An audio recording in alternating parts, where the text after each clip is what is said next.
چېرې مخ هغه کس شرمېږي بیا چې باچولي او شرمېږي څه کمه کوي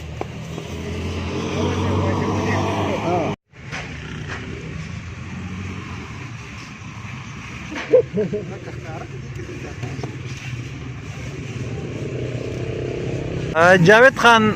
د خلکو د جیمې کې د ګډې وړې څادرې په سر کړي د شنې د سرې د اودي او د ګلونه یې پې د هلکانو په سر کړي نو دا څه وجه ده رواج دی دا کو دا څه خبره ده نو دوی خو عمران بھائی دي نه خو ما ډېرو کسان نه تپوس وکړو ما ورته یې دا لکه ما د جینکو رنګونه دي او ګلونه دي پکې لکه او بعضې خلک وایي سمې کې چې د ګرځي نه وي چېرې دا خندنې هم کېږي که نه بونیر پورې چېرې دا جینکۍ دي او بیا هغه هلکان دي نو لکه رواج خو د ما په خلک ښکلی نه دی او دا خو مطلب لکه د ګلونو جامې وغیره دا خو جینکۍ چي که نه خو لکه دې خلکو رواج جوړ کړی دی نو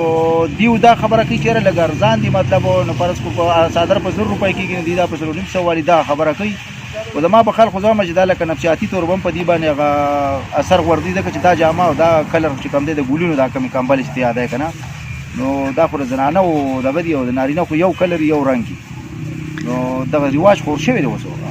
ته دې له څه پیغام ورکوې چې دا په سرول ښه دي نه دي خو یاره زه خو وایم چې بلکل نه دي ښه ځکه چې دا په مردانګۍ باندې کیدی شي اثر غورځي نو زه وایم چې یو رنګ کمبل یو رنګ څادر چې که نه دا به ټیکي لکه او دا ټول خلک یو رنګ څادر تر اوسه پورې خو دا دی لږ وخت کې څوک وایي چې دا بر بونیر نه دا رواج راغلی تور څکړه وښکلی دی څوک څه وایي خو لکه زه وایم چې یاره دا ښه نه دی دا د نارینهو لپاره دا رواج چې کوم دی دا ښه نه دی لکه دا دغه دی دا مطلب صحیح رواج نه دی دا نه د څو کسان نه چې مونږ تپوس وکړو ستا د مخې نه هغوی وایي چې دا غریبي ده دلته کې غربت دی او دا کمبل چې دی نه دا ارزان دی عام څادر چې خلک لي یو رنګ نو هغه په 2000 په 3000 روپۍ دی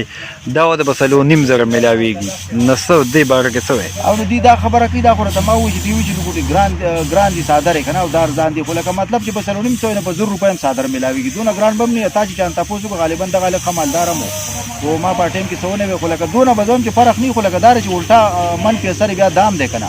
دغه د ارزانۍ خبره دی چې دا په 3500 څادر دی هغه په 1000 روپۍ په دې باندې کمبله څادر هم میلاویږي داسې په کباړ کې هم یو رنګ کې هم میلاویږي د سوات کې هم بلا شي خو لکه دلته هم د دې پالش ورته وي په دې داسې شي وي د دې دغه مشهور دی د یو نیم ګز نه چې کم دی زر بس ویشلي دا پالش په سر کې دی نه څادر جوړ کړي او بیا وي دا ګرم دی دغه خو وړی خو نه ده که نه ګرم خو هغه چې د ګډو وړی مطلب یا څادر یا دغه که نه نو زما په خلکو زه وایم چې یاره زه خو په حق کې نه یم دې رواج دا رواج ما ته ښه نه ښکاري نو څه وایي دې خلکو ته زه خو دا وایم چې څادر یې دې والي لکه ټیک ته یو 200 روپۍ به ګران پرېوځي یا 300 خو لکه څادر به وي که نه نارینه به نارینه په شکل لکه چې کوم دی نو بیا لکه خپل حیثیت قایم کړي که نه او دا خو د زنانه واسې حیثیت د زنانه واسې دماغ او نفسیات دي د دې جوړ دي ځکه چې دغه شی خو لکه د ګلونو تا ته پته د ګلونو جامې خو زنانه ټول عمره چې موږ خو چې لکه لیدلي نارینه او یو رنګ جامې که نه نو زه وایم چې څادر یې والي نو ښه به د څو ورځو نه ته دې پسې لګې مهم د شروع کړی دی خلکو ته ویناګانې کې نه چا پرېښوده دا څادر یاره پرېښوده بعضې ځای کې کلي کې چې کوم دی دوه درېو تنو ته ما ویلي هغوی څادر یې اچولی وي او هغوی پرېښوده هغوی وایي چې یاره دا خبره صحیح ده خو یو رواج خور شوی دی دا خلک په دې هم نه چې مهنګایي ده څادر خو کال کې یو پیری سړی به په 1000 هم والي خو لکه دا یو رواج خور شوی دی بس دلې کټ کې وایي چې ګلونه پرې اچولي شوي دي او د ګلونو څادر واچي دا یو رواج دی غالبا